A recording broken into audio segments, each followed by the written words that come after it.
Hi everyone, welcome to our YouTube channel ट्विश education Gyanam Sundernagar.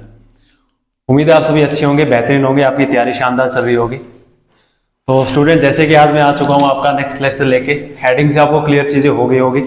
Heading हमने रख दिया। आज का जो हमारा टॉपिक है that is seating arrangement, one of the most important topic. हर एक टाइप के एग्जाम में पूछा जाता है। मोस्टली बैंकिंग वाले स्टूडेंट्स हैं वो ज़्यादा रिलेट कर पाएंगे। बाकी एसएससी जैसे एग्जाम में भी एक आधा क्वेश्चन आ जाता है। तो बैंकिंग का वेटेज है वो बहुत हैवी रहता है इसके अंदर, सीटिंग अरेंजमेंट के अंदर। बैंकिंग या एलआईसी जो भी तुम ले लो, इंश्योरेंस सेक्टर के एग्जाम जितने भी होते हैं, तो सीटिंग अरेंजमेंट बहुत इंपॉर्टेंट टॉपिक है वहाँ पे। तो उसी के ऊपर आज हम बात करेंगे, उन्हीं चीज़ों को डिस्कस करेंगे। सीटिंग अरेंजमेंट क्या होते हैं पूरे धागे खोल के रख देंगे। अभी तक कितने टाइप्स के होते हैं, क्या क्या होता है, सब कुछ ऑल बेसिक टू एडवांस सारी बातें इसके अंदर आज हम डिस्कस करने वाले हैं। तो जितने भी स्टूडेंट्स हैं, पुराने हैं नए हैं, पुराने हैं वो तो जल्दी चीज़ें कैच कर पाएंगे, उन्होंने देखा भी होगा, किसी ने एग्जाम का एक्सपीरियंस है उसको पता होगा कि किस तरह का क्वेश्चन आते हैं। ठीक है, 5-5 नंबर के क्वेश्चन का वेटेज रहता है इसका, जो आपके बैंकिंग और इंश्योरेंस एग्जाम होते हैं। बाकी एसएससी वगैरह एग्जाम सिर्फ पूछेगा तो 1 नंबर का ही पूछेगा और उसका लेवल बहुत नीचे रहता है। क्लियर है? तो आज हम इसी के ऊपर डिस्कस करने वाले हैं, बातें करने वाले हैं। तो आज ये शुरू करते हैं अपना लेक्चर। तो भैया बात हो रही है सीटिंग अरेंजमेंट की। पहली ही बात जनरेट सबके दिमाग में जो क्वेश्चन आना चाहिए कि भैया सीटिंग अरेंजमेंट होता क्या है। अब नाम से क्लियर तो हो रहा है कि सीटिंग, ठीक है, बैठने का तरीका कैसे है लोगों का, सीटिंग अरेंजमेंट क्या है कि कैसे लोगों को अरेंज करना है।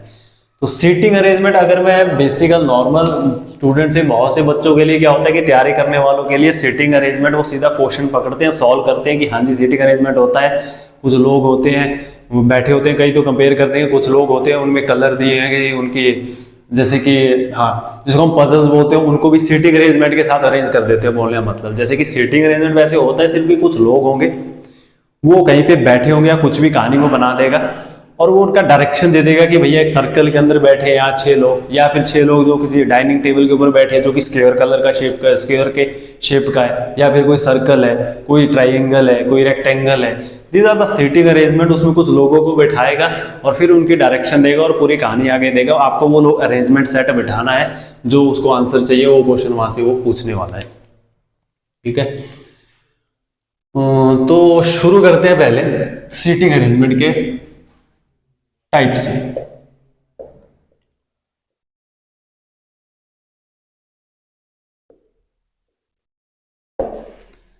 टाइप्स ऑफ क्वेश्चन, भैया सीटिंग अरेंजमेंट के आते कितनी तरह के क्वेश्चन है, क्योंकि मैं फिर बोल रहा हूँ कि तुमने अगर एग्जाम दिए होगे तुमने देखा होगा कि सीटिंग अरेंजमेंट, भैया हमारे एग्जाम में आया था कि भैया एक सर्कल है उसके अंदर 8 लोग बैठे हैं, उसको भी व्यक्ति सीटिंग अरेंजमेंट बोल रहा है बच्चा। या फिर दूसरा जो क्वेश्चन आएगा कि भैया फ्लैट एंड फ्लोर, या फिर फ्लोर दिए थे कि 8 फ्लोर है उनमें 8 लोग हैं, उसको भी बोल देगा वो भी पजल्स है। सेटिंग नहीं बोलते, मैक्सिमम बच्चे इनको पजल ही बोल देते हैं। सेटिंग अरेंजमेंट को भी पजल में ही काउंट कर देते हैं कि भैया एक पजल आई थी, एक रेक्टेंगल है उसमें कुछ लोग बैठे हैं, अंदर देख रहे हैं बाहर देख रहे हैं, एक ऐसी पजल आई थी। नहीं भैया वो पजल नहीं होती।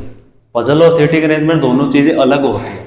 और बहुत ही माइनर उसमें बात करूं कि भैया डिफरेंस क्या होता है सेटिंग अरेंजमेंट और पजल में, तो एक वर्ड में अगर मैं समझाना चाहूँ कि पजल और सेटिंग अरेंजमेंट डिफरेंस क्या होता है, दैट इज डायरेक्शन। क्योंकि जब भी तुम सेटिंग अरेंजमेंट करने जाओगे तो उसके अंदर डायरेक्शन की बातें होंगी। डायरेक्शन इन द सेंस कि भैया लोग दिए होंगे 8 लोग हैं, वो अंदर देख रहे हैं, अंदर देख रहे हैं तो उसका लेफ्ट उसका राइट कहाँ है। कुछ लोग हैं बाहर देख रहे हैं, बाहर देख रहे हैं तो उसका लेफ्ट कहाँ होगा उसका राइट कहाँ होगा। और पजल के अंदर इस तरह की कहानी नहीं होती है, बहुत कम होती है फ्लैट एंड फ्लोर को छोड़ के। बाकी बहुत कम पजल में ही इस तरह को कोई बात होगा कि इसके ईस्ट नॉर्थ साउथ या सॉरी इसका डायरेक्शन दे देगा कि भैया इसके अंदर फेस कर रहा है बाहर फेस कर रहा है, नहीं, वहां इस तरह की बातें नहीं होती। तो यही मेजर डिफरेंस होता है कि सेटिंग और पजल के अंदर, दैट इज डायरेक्शन। तो डायरेक्शन की बातें जहां होती है वो सेटिंग अरेंजमेंट के अंदर होती है, पजल के अंदर इस तरह की कहानी कोई यूज ज्यादा नहीं करेगा। हाँ जी, तो हम कहते हैं टाइप्स ऑफ क्वेश्चन। तो भैया 2 ही तरह के टाइप्स हैं बहुत ही अंदर। अब देखो तुमने देखा होगा सर, हमने जो सीटिंग अरेंजमेंट भी देखी है वो भी कई तरह की होती है कि सर्कुलर होती है, रेक्टेंगल होती है, ट्राइंगल होती है। अच्छी तैयारी कर रहा है कोई हेक्सागोन भी कर रही होगी उसने, है ना, ऑक्टागोन भी देख ली होगी सर, वैसे भी होती है। तो उनका भी अगर मैं निचोड़ करूं तो वो भी भैया 2 ही टाइप क्वेश्चन के अंदर आएंगे। मतलब एक टाइप होता है question based on bounded bodies, question based on bounded bodies, या दूसरा आपका बोल सकते हो दैट इज लीनियर बॉडी। ठीक है,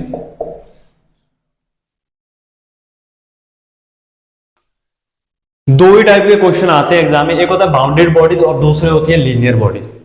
मतलब बाउंडेड बॉडीज मतलब जैसे कि एग्जांपल से मैं आपको क्लियर हो जाएगी चीजें। सर्कल ये बाउंडेड बॉडीज के अंदर आता है। बाउंडेड बॉडीज ये देखिए, इसका कोई भी स्टार्टिंग पॉइंट या एंडिंग पॉइंट नहीं है।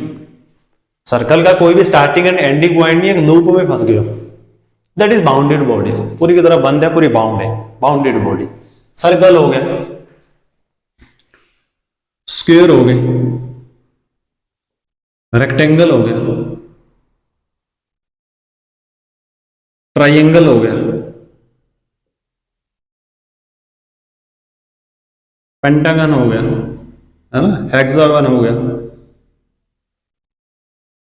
वैसे करके आगे करके कर लेगा, हेक्सागन हो गया, हेप्टागन हो गया, या फिर ऑक्टागन हो गया। तो ये यहीं तक, बस इतना लंबा नहीं जाता अभी तक उसका उतना। एग्जामिनों में देखा जाए वैसे तो उसके हाथ यहीं तक रुक जाते हैं, ट्राइंगल तक। थोड़ा सा ऊपर डाल देगा तो पेंटागन तक या हेक्सागन तक। ऑक्टा होने को तो बहुत से टाइप्स हो सकते हैं, पर एग्जामिनर का जो मैक्सिमम जो उसका रेशियो रहता है 90-95% पेपर में ट्राइंगल तक खेल रहता है। बहुत बीच में रेयर होता है कि पेंटागन आ गया, क्योंकि प्री पेपर जो एग्जाम होते हैं उसके अंदर, मेंस के अंदर तो पूछ सकता है, बड़े आराम से पूछ सकता है। प्री के अंदर इतना करी लेवल उठा लेता है ट्राइंगल या फिर पेंटागन तक, ठीक है। हेक्सा में भी आएगा, कोई दिक्कत नहीं है, देने को दे सकता है, पर वहाँ लैंग्वेज बहुत इजी यूज करेगा, क्योंकि तुम्हें पता है कि उसने टाइमर तुम्हें बहुत कम दिया होता है, तो उस हिसाब से वो क्वेश्चन भी बनाता है ताकि तुम्हारा कम से कम टाइम लगे। अगर शेप बनाने में ज़्यादा टाइम लग रहा है तो नीचे जो वर्डिंग होगी वो आसान होगी, तुमको लोग बिठाने में कोई दिक्कत नहीं आएगी, ठीक है। तो क्वेश्चन बना ही वैसे होता है एग्जाम पॉइंट ऑफ व्यू से, जैसा एग्जाम है वैसा पेपर का लेवल रहता है। तो ये सारे के सारे जो मैंने तुम्हारे सामने एग्जाम्पल रखे, these are the bounded bodies. सबकी तुम डायग्राम शेप बनाने चलो जी, सर्कल, बाउंडेड बॉडी, स्क्वायर, कोई एंडिंग पॉइंट नहीं है, कोई स्टार्टिंग पॉइंट नहीं है, लूप होल में फंसे हो, इसलिए वो बाउंडेड बॉडीज है। रेक्टेंगल, ये भी बाउंडेड बॉडीज है ना। ट्रायंगल, सारी की सारी बाउंडेड बॉडीज है, इसमें किसी भी तरह का कोई भी एंड या कोई भी इनिशियल या एंडिंग पॉइंट नहीं है। और सेम कहानी यहाँ पे जो मैं दूसरा बात कर रहा हूँ इसका उल्टा, लीनियर बॉडीज दूसरा टाइप होता है, that is linear body. Linear body मतलब, लीनियर बॉडीज भैया स्ट्रेट लाइन या फिर पैरेलल रो, है ना। या दे देगा सिंगल लाइन है कि भैया एक लाइन के अंदर 6 लोग हैं, तो बिठा देंगे 6 लोग हैं भैया, 6 के 6 लोग नॉर्थ देख रहे हैं, डायरेक्शन दे दी, तो ये स्ट्रेट लाइन है। या फिर कहीं पैरेलल रो खेल लेगा कि भैया 2 रो हैं, हर रो में 5-5 व्यक्ति बैठे हुए हैं, और ऐसे बैठे हुए हैं कि रो 1 रो 2 के लोगों को फेस कर रही है ना। फिर उसमें डायरेक्शन दे देगा कि भैया जो रो 1 ऊपर है वो सारे साउथ देख रहे हैं, जो रो 2 के व्यक्ति हैं वो सारे नॉर्थ देख रहे हैं। तो ये स्ट्रक्चर है जी, आमने सामने बैठ रहे हैं, दैट इज पैरेलल रो। ये बाउंडेड बॉडी से अलग होते हैं, क्योंकि इसमें तुम्हें दिख रहा है कोई एंडिंग छोर है, फ्रंट पॉइंट भी है, एंडिंग पॉइंट भी है ना, दोनों के छोर दिख रहे हैं, यहाँ पे भी एंडिंग इनिशियल, इसलिए वो बोल देता है, वर्डिंग भी यूज अलग से करेगा कि भैया ये किसी एंड पे बैठा हुआ है, क्योंकि इसके एंड होते हैं। यहाँ इस तरह की कोई वर्डिंग यूज नहीं करता किसी एंड पे कोई एंड पे, क्योंकि ये सारे के सारे बाउंडेड बॉडीज है, इसके अंदर कोई इनिशियल और एंडिंग फेज नहीं होता, पॉइंट नहीं होता, ठीक है। तो these are the different types. क्योंकि होता क्या है कि जो बेसिक टाइप मैंने तुम्हें बताया कि बाउंडेड बॉडीज और लीनियर बॉडीज क्वेश्चन 2 ही तरह के होते हैं। क्योंकि कल दिन को अगर एग्जामिनर का दिमाग थोड़ा सा ऊपर गया कि भैया उसने हेक्सा 6 लाइनों वाला 5 पेंटागल को कुछ भी बना दी, पतंग बना दी कि भैया सर कुछ ऐसी होती है, रहेगी तो वो बाउंडेड बॉडी शेप चाहे वो अपनी बदलता रहे, है ना। जैसे अभी तक की मैंने शेप बता दी ऑक्टागन तक, कल दिन को कोई और भी शेप अगर वो जनरेट कर रहा है, रहेगी तो इसी के अंदर। ये तो मिलने वाला है बेसिक बाउंडेड इज बॉडी होगी, ठीक है, क्योंकि इसके अंदर ढेर टाइप्स हो सकते हैं। तो इसलिए एक बाउंडेड बॉडीज होती है, दूसरी से लीनियर बॉडीज होती है। तो बहुत ही निचोड़ के हिसाब से 2 ही तरह के क्वेश्चन होते हैं सीटिंग अरेंजमेंट के, एक होती है बाउंडेड बॉडीज, एक होती है लीनियर बॉडीज। फिर उसके अंदर ढेर ये होते हैं उसी के जो टाइप से आगे जिनको तुम बोल सकते हो। तो ये सारे के सारे होते हैं सीटिंग अरेंजमेंट के अंदर, ठीक है। इंपॉर्टेंट चीज इसलिए बता रहा हूँ, एग्जामिनर इसमें कहीं नहीं पूछेगा कि तुम्हारे एग्जाम में कितनी तरह के टाइप्स होते हैं, क्या होते हैं, नहीं। और बेसिक जरूरी है किसी चीज का समझ आनी चाहिए, कैसे जनरेट हुई कहानी, क्या क्या उसके अंदर होता है। वो तो बात की बात है, सीधा तुम सीधा क्वेश्चन पे जब कूदोगे वहां पर डायरेक्ट बातें होंगी कि सर्कल होता है, स्क्वायर होता है, कि ये होता है, ये होता है, लेकिन कैसे शुरू हुई है चीजें, क्यों बाउंडेड बॉडी लीनियर बॉडीज क्या कैसे कंसेप्ट जुड़े हैं, वो थोड़ा सा पता होना चाहिए, ठीक है।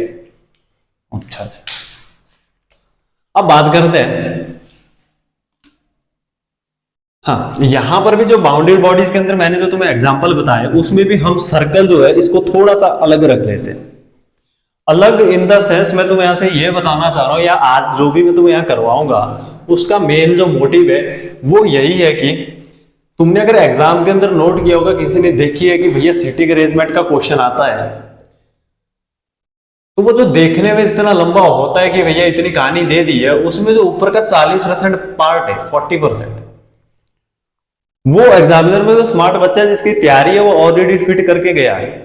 उसको पता है कि उसको ऊपर की जो 5 लाइनें हैं उसमें क्या क्या ढूंढना, उसके काम की चीज क्या है। वो सिर्फ उसको स्कीमिंग करेगा, वो रीड नहीं करेगा। जैसे पहले बार कोई बच्चा जाएगा, स्टार्टिंग फेज में कोई जा रहा है, पहली बार कोई जा रहा है, तो वो उसको पढ़ेगा कि भैया कितने लोग हैं, 8 लोग हैं जी, सर्कल है जी, वो कहानी को समझने लगेगा।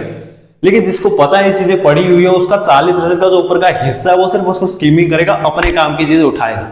अपने काम की चीज इन द सेंस कि भैया कितने लोग हैं, कितने लोग हैं, क्या उसका फिगर या स्ट्रक्चर है, सर्कल है, स्क्वायर है, क्या है, कितने लोग हैं उसमें, और क्या उनका डायरेक्शन है। बस ये 3 पॉइंट वो माइंड में लेके चलता है कि मेरे पास जो सीटिंग अरेंजमेंट आई है उसमें कितने लोग हैं, वो किस टाइप की है, शेप है, सर्कल है, स्क्वायर है, रेक्टेंगुलर है, कैसे है।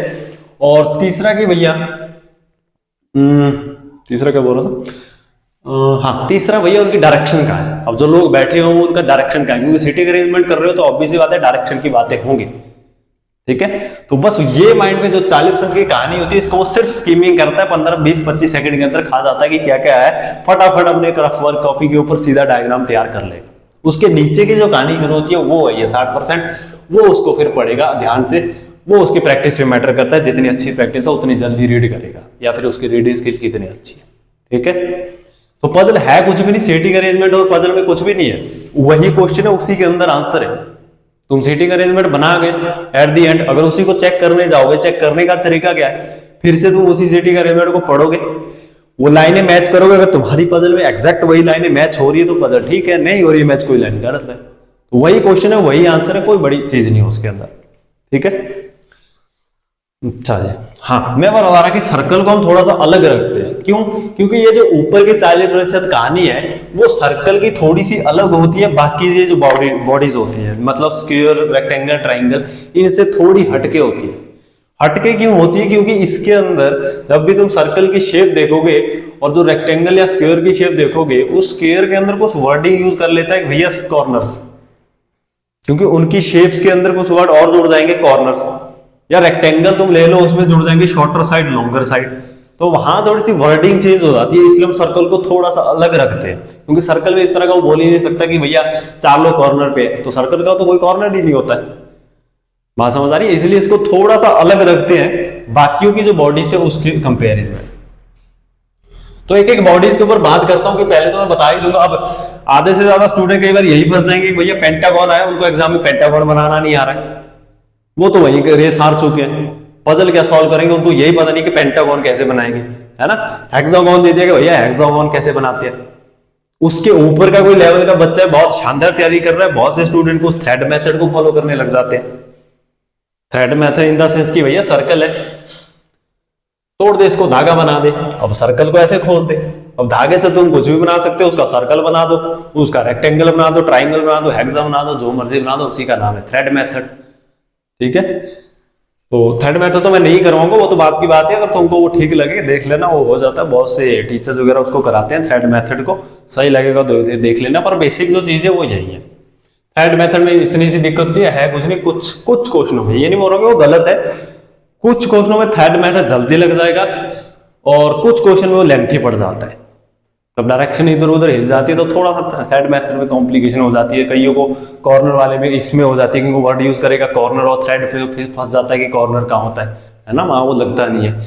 तो कुछ क्वेश्चन में लगता है, कुछ में नहीं लगता है। वो स्टूडेंट की अपनी वो चॉइस है कि जिसको जो सही लग रहा है जिस टाइम, क्योंकि कुछ एक्सपर्ट इतने होते हैं उन्होंने 2-3 अप्रोचेस सीखी होती है और वो डील करते हैं क्वेश्चन को देख कि कहाँ क्या अप्रोच सही रहेगी। वो उनकी अंडरस्टैंडिंग है, वो उनकी तैयारी है। और अगर तुम ऐसे हो कि तुम्हें कुछ भी नहीं आता, ना तुम्हें बेसिक आता है, कूदे तुम थ्रेड मेथड पे हो या उसी पे डिपेंडेंट हो, तो कुछ ऐसे क्वेश्चन आओगे वहां फंस जाओगे।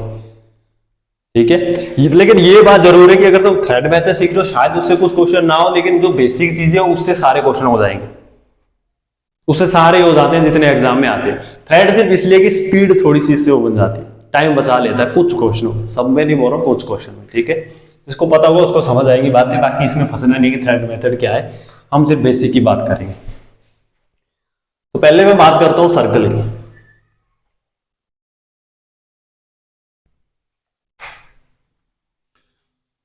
तो सर्कल की जब भी बात होगी तो मैंने हमेशा बताया कि 40% जो कहानी होगी सीटिंग अरेंजमेंट के अंदर ऊपर वाली, तो उसमें जो तुमने ढूंढना है पहला पॉइंट आता है वो आता है पर्सन। उसने बोल दिया there are 8%, there are 6%, there are 7%, there are 9%, कितने लोग हैं भैया? तो बोल दिया there are 6% sitting around a circular table, there are 8% sitting around a circular table. तो नंबर ऑफ पर्सन कितने बैठे हैं पहला पॉइंट वही ढूंढना होता है तुमको। और उसमें भी तुम्हें पता है कि नंबर सिर्फ दो ही तरह से हो सकते हैं, या तो वो सारे के सारे इवन होते हैं, मतलब या तो नंबर इवन हो सकता है या उसके अंदर वो नंबर ऑड हो सकता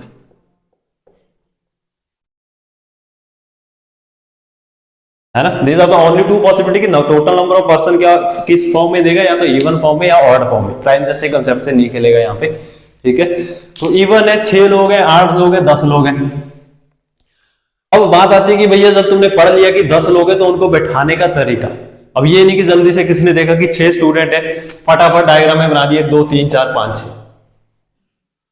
दिक्कत तो वैसे उसमें कुछ भी नहीं है लेकिन होगा क्या, अब 6 लोग बैठ गए, एग्जामिनर ने तुम्हारे सामने लाइन पढ़ी, तुमने नीचे जो कहानी शुरू हुई सीटिंग अरेंजमेंट की, उसमें लिख दिया कि भैया राम श्याम के ऑपोजिट है। तुमने स्ट्रक्चर जल्दी से फटाफट बना दिया, 6 लोग तुमने बिठा दिया ऐसे तुरंत, और उसने बोल दिया राम श्याम के ऑपोजिट है। तो अब भैया यहां पे बच्चा फंस जाता है कि भैया राम श्याम का ऑपोजिट कैसे बिठाऊं। बात समझ आ रही है? राम श्याम के ऑपोजिट है मतलब, रुक जाओ पहले मैं बैठाने का ही तरीका तुम्हें बताऊं। तुमने क्या करना है, जब भी तुम्हारे पास लोग दिए हो इवन नंबर की फॉर्म में दिए हो, उनको बैठाने का जो तरीका रहेगा हमेशा उनको पेयर में बैठाना, आमने सामने जोड़ों में। ये देखो मैं 8 का एग्जाम्पल लेके चल रहा हूं जो मोस्ट ट्रेंडिंग एग्जाम के लिए रहता है, 6 और 8 का। तो उसने बोल दिया अगर 8 लोग एक सर्कल के अंदर बैठे हुए हैं तो 8 लोगों को बैठाने का तरीका भैया ये रहेगा, क्योंकि 8 लोग बैठाने वाला ऐसा भी बैठा देगा 1 2 3 4 5 6 7 8, ऐसे भी बिठा देगा, ऐसे भी। फर्क क्या है कि भैया ऐसे बिठाने से क्या होगा कि 2 2 के पेयर बना के बिठा रहा हूं, इसके सामने ये इसके सामने ये, इसलिए क्योंकि वही बोल रहा हूं कि जब वो वर्डिंग नीचे जो यूज करता है, तो मैंने तुम्हें अभी बताया कि राम श्याम के ऑपोजिट बैठा है, Ram seat opposite to Shyam. तो इस वाली बदल में तुम्हें दिक्कत नहीं आने वाली है। जैसे बच्चे ने ये डायग्राम बनाई है वो आसानी से इसको बैठा लेगा कि Ram seat opposite to Shyam, कहीं से भी बिठा देगा, लेकिन बिठा ही लेगा दोनों को आमने सामने, वो चाहे ऐसे बिठाए ऐसे बिठाए या ऐसे बिठाए, उसके बाद पोजीशन है। लेकिन वहीं अगर किसी बच्चे ने डायग्राम को ऐसे बना दिया कि 1 2 3 4 5 6 7 8 लोग, और मैंने बोल दिया Ram seat opposite to Shyam, वो फंस जाएगा यहाँ पे, भैया राम ऑपोजिट श्याम कहाँ आएगा। तो उसके लिए या तो बच्चा उतना तैयार होना चाहिए या स्मार्ट होना चाहिए उसकी प्रेपरेशन की, उसको पता है कि भैया जब एक सर्कल के अंदर 8 लोग बैठते हैं तो 8 लोगों को जो निकालने का जो तरीका होता है कि मिड में कितने लोग हैं, दैट इज n/2 -1, मतलब 8/2 4 - 1 बराबर है 3। उसको पता है कि जब ये 8 लोग बैठते हैं तो ऑपोजिट लोगों के बीच में 3 लोग होते हैं, जो कि तुम्हें यहां दिख रहा है। श्याम राम के मैंने ऑपोजिट जब भी बैठाया तो इन दोनों के बीच में 3 व्यक्ति है। तो पता कैसे लगा, बेसिकली ये अगर फॉर्मूले की बात करो तो ये होता है n-2 नंबर ऑफ जितने पर्सन दिए हैं बटे 2 - 1। तो इस टाइम में 8 की बात कर रहा हूं तो मैं यहाँ पे 8 बैठा रहा हूँ, 8/2 जब काटने जाओगे तो 4 4 - 1 बराबर है 3। तो अब वो बच्चा इस वाले शेप में भी बिठा सकता है कि राम 1 2 3 छोड़ के श्याम, ये ऑपोजिट है जी। तो इतनी कहानी से बचने के लिए ये कहाँ यूज होता है, थ्रेड मेथड में। जिसने इसको खोल के बनाया कि सर्कल ऐसे होता है, जिसने क्या सर्कल का वो ही नहीं रखा, वो थ्रेड के मेथड से चलता है, सर्कल को तोड़ दिया, धागा खोल दिया है, उसको स्ट्रेट लाइन बना दिया। उसके लिए काम की चीजें वो इस चीज को ध्यान रखता है। फिर जब उसके लिए वैसी लाइनें जो फेस करेगा कि Ram seat opposite to Shyam, तो वो माइंड में लेके चलेगा कि 3 लोगों के बाद छोड़ के श्याम आएगा। ठीक है, तो इन झंझटों से बचने के लिए जो इजी मेथड लगता है मेरे हिसाब से वो ये है, आपको ऐसे बिठाने का तरीका एग्जैक्ट प्रॉपर तरीके से बैठाओ। इवन नंबर ऑफ पर्सन 8 लोग 6 लोग जितने भी है पेयर में फॉर्म में उनको बैठा दो, तो राम के ऑपोजिट श्याम है, बड़े आसानी से हर बच्चा बैठा लेगा। क्लियर है? तो यही मेरे मोटिव था कि क्यों ये शेप ऐसे बनानी है, क्यों डायग्राम, कैसे पर्सन बिठाने। यह प्रोसेस बहुत इंपॉर्टेंट है क्योंकि एग्जामिनेशन हॉल में फिर बोल रहा हूँ 40% ऊपर कहानी है वो बच्चे के माइंड में पहले से छपाई है। उसको पहले से पता है कि एग्जामिनर क्या ही दे सकता है इसे। ठीक है, एग्जामिनर क्या ही पूछ सकता है, सिटिंग अरेंजमेंट से क्या ही दे सकता है, 8 लोग दे सकता है, 6 लोग दे सकता है, 10 लोग दे सकता है। तो बैठाने का तरीका उसको पहले से पता है, उसके काम की चीजें पकड़ेगा, शेप पकड़ेगा, सर्कल है, 8 लोग है, फटाफट डायग्राम तैयार। और वहीं पे नया बच्चा गया वो पढ़ने में मस्त हो जाएगा कि है क्या कहानी थी भैया, 8 लोग है, राम श्याम मोहन सीता गीता नीता, क्या है ये नाम पढ़ेगा, फिर पढ़ेगा अच्छा सर्कल में बैठे फिर भी उसमें जोड़ देगा कुछ खाने क्या कर रहे हैं भैया, खाना खा रहे हैं, डाइनिंग टेबल पे बैठे हैं, डिनर कर रहे हैं। जिसको पता है वो उसमें फंसेगा ही। उसको पता है फिर मेरे काम की चीज क्या ऊपर से उठाने की है, स्कीमिंग करो फटाफट निकलो आगे, ठीक है। और वही दूसरा बच्चा उसी में 1 मिनट यहाँ लगा रहा है। और तुम्हें पता है कि बैंकिंग जैसे एग्जाम में अगर तुम घुस रहे हो तो सीटिंग अरेंजमेंट जैसे क्वेश्चन जो करने होते हैं, क्लैरिकल लेवल की बात करो तो भैया 2-2.5 मिनट से ऊपर जा रहे हो तो भैया अपने पैर पे कुल्हाड़ी मार रहे हो, या फिर तुम रेस से बाहर हो, या फिर बोल सकते हो तुम भैया पाप कर रहे हो। फैक्ट है, फैक्ट है, ठीक है। क्लैरिकल पेपर में, पीयू में भी तुम थोड़ा सा टाइम बढ़ा सकते हो कि 4 मिनट, ज्यादा नहीं, 4 मिनट, ठीक है। तो यहाँ पे 2-2.5 मिनट का ही काम होता है भैया सिटी अरेंजमेंट। तो 2.5 मिनट काम तभी बचेगा टाइम जब तुम छोटे छोटे तरीके जब सीखोगे अप्रोच। स्पीड कैसे बढ़ेगा, ऐसे ही बढ़ेगा, ठीक है। तो स्पीड इससे भी बढ़ेगा, वो उससे भी बढ़ेगा, प्रैक्टिस से भी बढ़ेगा, पर उसके लिए पहले कुछ छोटे छोटे फैक्ट है वो भी पहले ध्यान में रखने। बेसिक क्लियर होंगे तब स्पीड भी बढ़ता है, ठीक है। बेसिक भी बहुत जरूरी क्लियर होना है। अच्छा जी, ये तो हो गया इवन नंबर की। अब 8 हो 10 हो जैसे मर्जी हो बिठा दो, 10 होते तो मैं फिर यहाँ बिठा देता, ठीक है। तो वो मैटर नहीं करता है, 10 हो चाहे 12 हो, आसानी से तुम बिठा लोगे। अच्छा जी, अगर नंबर चेंज हो गए भैया, ये तो आपने ऑड की इवन की बातें की, अगर नंबर ऑफ पर्सन ऑड हो गए तो क्या करेंगे? तो नंबर ऑफ ऑड पर्सन जब हो गए तब भी वैसे ही रहना है, यानी कि तब अप्रोच चेंज कर ले भैया, तब बैठा दो जी ऑड है, कहीं भी बिठा दो नहीं। अब कोई ऑड नंबर आया तो भैया ऑब्वियसली बात है किसी इवन नंबर को क्रॉस करके आया होगा। ऑड नंबर अगर आया है किसी इवन नंबर को क्रॉस करके आया होगा। लेट अस सपोज यहाँ पे मैं बात कर रहा हूं कि भैया there are 9 person sitting around a circular table, 9 लोग एक सर्कुलर टेबल के अंदर बैठे हुए हैं। तो 9 लोग के लिए वो बच्चा क्या देखेगा कि इवन नंबर से क्रॉस हुआ, मतलब इससे पहले 8 जोड़े तो तुम बिठा सकते हो, 8 लोगों को बड़े आराम से बिठा सकते हो, बैठाओ फटाक से 8 लोग बैठा दी। अब जो एक 9वां लोग दिया ऑर्डर नंबर, वो मैटर नहीं करता तुम कहां बिठाओगे, कोई बच्चा यहां बिठा देगा, कोई बच्चा यहां बिठा देगा, कोई यहां बिठाएगा, यहां बिठाएगा, कोई फर्क नहीं पड़ेगा। क्योंकि एट द एंड जब पजल सॉल्व करने लगेंगे दोनों स्टूडेंट्स तो उनका जो आंसर या फिर सीटिंग अरेंजमेंट होगा वो सेम होगा। हो सकता है उसने 9वां यहां बिठाया था, दूसरे ने 9वां व्यक्ति यहां बिठाया था, और उस 9वें व्यक्ति का अगर मैं लेफ्ट और राइट चेक करने जाऊंगा उसका भी सेम होगा, उसका भी सेम होगा, उससे कोई फर्क नहीं पड़ता, ठीक है। तो क्वेश्चन अगर सही बनाया होगा तो अप्रोच इससे कोई फर्क नहीं पड़ेगा कि 9वां व्यक्ति कहां बिठाया जा रहा है किसके द्वारा, लेकिन वो फैक्ट होगा कि भैया 90वें व्यक्ति का जो लेफ्ट है और 90वें व्यक्ति का जो राइट है उन दोनों की कॉपी में सेम होगा। अरेंजमेंट चाहे उनका देखने में थोड़ा सा अलग है, क्लियर है। तो इसलिए हम सर्कल को थोड़ा सा अलग रखते हैं। तो ये सारी वर्डिंग है जो सर्कल के अंदर यूज होती है। तो ये स्ट्रक्चर है। तो स्ट्रक्चर के साथ साथ मैं इसी के साथ चलता हूँ, बात होती है साथ में डायरेक्शन। तीसरा जो पॉइंट तुमने ध्यान रखना था वो होता है डायरेक्शन का। अब ऊपर 40% कहानी में ये तो पढ़ लिया कि भैया सर्कुलर शेप है, 8 लोग बैठे हैं, प्लस तीसरा जो पॉइंट ध्यान में रखना है दैट इज भैया डायरेक्शन। कहां देख रहे हैं भैया, वो जो 8 लोग दिए हैं वो कहां देख रहे हैं, उनका डायरेक्शन क्या है। और डायरेक्शन बहुत जरूरी है अगर तुम्हें डायरेक्शन, क्योंकि बहुत से स्टूडेंट इसमें भी फंसे हुए हैं, उनकी गाड़ी यहीं अटकी है कि भैया डायरेक्शन में ही फंस रहे हैं कि अंदर देख रहा है तो उसका लेफ्ट कहां है उसका राइट कहां है। ये बहुत जरूरी है भैया, ये क्लियर होना चाहिए। उतना टाइम आपके पास नहीं है वहां की तुम यही सोचने में लगा रहे हो कि लेफ्ट क्या होता है, राइट किसका क्या होता है। इसमें बहुत पक्की कमांड होनी चाहिए लेफ्ट राइट में, ठीक है। तो डायरेक्शन क्या हो सकता है जी, अगर तो व्यक्ति अंदर देख रहा है, बोलेगा कि सर्कल है सारे के सारे लोग अंदर देख रहे हैं, तो अंदर देख रहा है तो भैया अगर ये व्यक्ति अंदर देख रहा है तो इसका लेफ्ट और राइट तुम्हें बिल्कुल क्लियर होना चाहिए। इनसाइड फेस कर रहा है तो भैया इसका राइट इधर होता है, इसका लेफ्ट इधर होता है। वो लिखना नहीं है, वो लिखना नहीं है कि तुम यहां लिखने लगे हो राइट लेफ्ट, वो माइंड में पहले से क्लियर। अंदर देख रहा है तो इसका राइट इसका लेफ्ट, और अगर व्यक्ति बाहर देख रहा है तो इसका लेफ्ट इसका राइट, ठीक है। तो ये इसका लेफ्ट इसका राइट, तो ये फर्क पड़ता है। बाहर देख रहा है व्यक्ति अंदर देख रहा है, तो अंदर देख रहा है तो राइट उसका इस साइड है, बाहर देख रहा है तो उसका राइट इस साइड है। ये फर्क पड़ता है, डायरेक्शन का बहुत फर्क पड़ता है। और क्वेश्चन के लेवल कैसे बढ़ते हैं वो इसी से बढ़ते हैं। सिटिंग अरेंजमेंट आपका क्लरिकल के अंदर भी आ रहा है, सिटिंग अरेंजमेंट आपका पीओ के एग्जाम में भी आ रहा है, ठीक है। सिटिंग अरेंजमेंट स्टेट के एग्जाम में भी आ रहा है, सिटिंग अरेंजमेंट एसएससी प्री में भी आ रहा है। तो उसमें लेवल का फर्क होता है। लेवल कहां से जनरेट होता है, डायरेक्शन से। डायरेक्शन से इन द सेंस अगर तो दे दिए कि भैया सारे के सारे सब लोग अंदर देख रहे हैं, अब तरीका देखना पूछने का, इसी के अंदर कितनी तरह के क्वेश्चन पूछ सकते हो, टाइप्स क्या हो सकते हैं, लेवल कैसे बनते हैं एग्जाम में।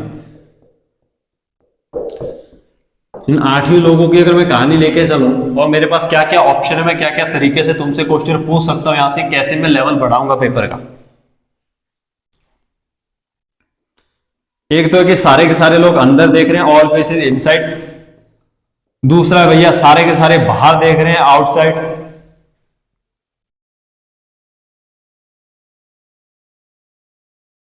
चौथा है कि भैया 4 इनसाइड 4 आउटसाइड देख रहे हैं। चौथा है सम फेसेस इनसाइड सम फेसेस आउटसाइड। ऐसे लेवल जनरेट होते हैं भैया। मतलब पहले कहानी करूं, सबसे आसान है कि भैया सारे के सारे लोग अंदर देख रहे हैं, सबसे आसान। जब सारे व्यक्ति एक ही दिशा में दिख रहे हो तो उसको हम सबसे इजी मानते हैं यहाँ, क्योंकि वहां पर तुम्हें ज्यादा सोचने की जरूरत नहीं, क्योंकि सभी व्यक्ति का जो लेफ्ट है वो एक ही साइड रहेगा, सभी का राइट एक ही साइड रहेगा, क्योंकि सारे के सारे अंदर देख रहे हैं। जैसे यहाँ सारे के सारे अंदर देख रहे हैं, तो मुझे पता है कि सबका जो लेफ्ट है इसका यहाँ पे लेफ्ट हो जाएगा, इसका राइट है, ये इसका लेफ्ट है, इसका राइट है, इसका लेफ्ट, इसका राइट, सबके राइट ऐसे चले हैं, सबके लेफ्ट ऐसे चले, सबके। जब सारे के सारे व्यक्ति अंदर देख रहे हैं तो कोई दिक्कत नहीं है। सेम उसी की कहानी जब बाहर देख रहे हो या फेसिंग आउटसाइड, उसमें भी कोई दिक्कत नहीं है, सबका लेफ्ट सबका राइट, सबका लेफ्ट सबका राइट, उसमें तो कोई दिक्कत नहीं आती। इसलिए इनको सबसे हल्का वेटेज रखते हैं कि प्री लेवल में एग्जामिनर दे रहा है 2 मिनट में जल्दी से, इसमें बच्चों को कोई फंसता भी नहीं है, आसानी से हर स्टूडेंट कर लेगा। अब उसको लेवल बढ़ाना है कि भैया क्वेश्चन पेपर पीओ में डालना है, तो भैया लेवल कहां बढ़ेंगे। यहाँ क्या बोल दिया, 4% अंदर देख रहे हैं, 4% बाहर देख रहे हैं। अब बच्चे को पता नहीं कि 4 कौन देख रहे हैं अंदर, भैया ये अंदर देख रहा है कि ये बाहर देख रहा है, ये अंदर की ये बाहर। वहां पर चीजें तुम फिक्स नहीं कर सकते हो। यहां तक की जो कहानी थी उसमें तुम फिक्स कर सकते हो कि सारे के सारे अंदर देख रहे हैं, तो सारी जो तुम्हारी रफ कॉपी में जो डायग्राम बनेगी फटाफट सारे लोग अंदर देख रहे हैं, बाहर देख रहे हैं, उसमें भी सोचने की कोई जरूरत नहीं है, जल्दी से बनाओ सबकी डायरेक्शन बाहर।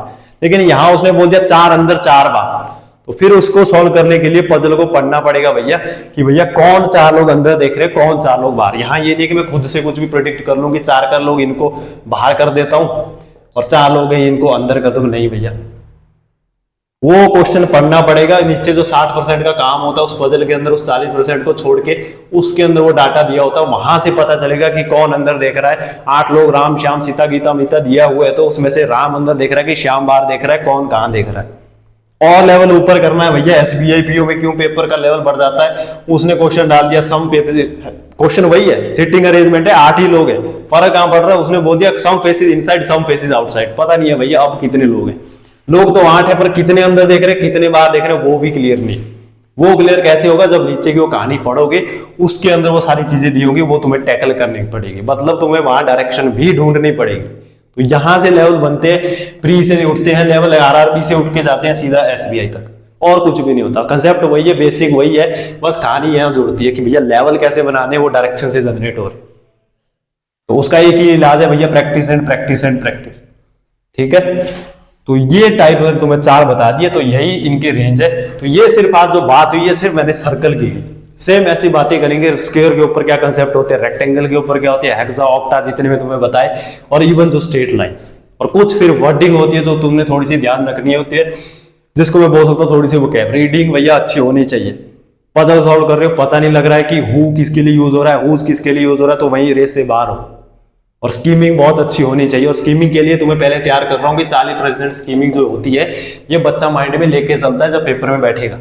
उसको पता है कि सीटिंग अरेंजमेंट आया तो क्या ही पूछ सकता है एग्जामिनर। 6 लोग बैठे हैं, या तो डायरेक्शन होगा सारे अंदर होंगे, 4 बार होंगे, 4 अंदर 4 बार, या फिर कुछ अंदर कुछ बार, इससे बाहर कोई रेंज है ही नहीं, ताकि उसको अजीब ना लगे कि अगर वो क्या आ गया, क्वेश्चन आ गया जी ऑक्टागोन, आज से पहले पढ़ा ही नहीं ऑक्टागोन होता क्या, किसी को बनाना नहीं आ रहा है, किसी को पता ही नहीं चल रहा ऑक्टागोन भी आता है सीटिंग अरेंजमेंट के अंदर। ठीक है, तो वो 40% स्ट्रक्चर तुम्हारे पास पहले से ऑलरेडी फिट होना चाहिए, तब जाके ये जो बनती है 2.5 मिनट में बनती है, 2 मिनट में तब बनती है। ठीक है, तो आज के लिए इतना इस लेक्चर को रखते हैं, बाकी जो बातें बचती है वो बात करेंगे नेक्स्ट क्लास में। तो वीडियो अगर अच्छा लगा हुआ तो प्लीज यूट्यूब चैनल को सब्सक्राइब कर दे, इस वीडियो को लाइक एंड शेयर कर ले। Thank you.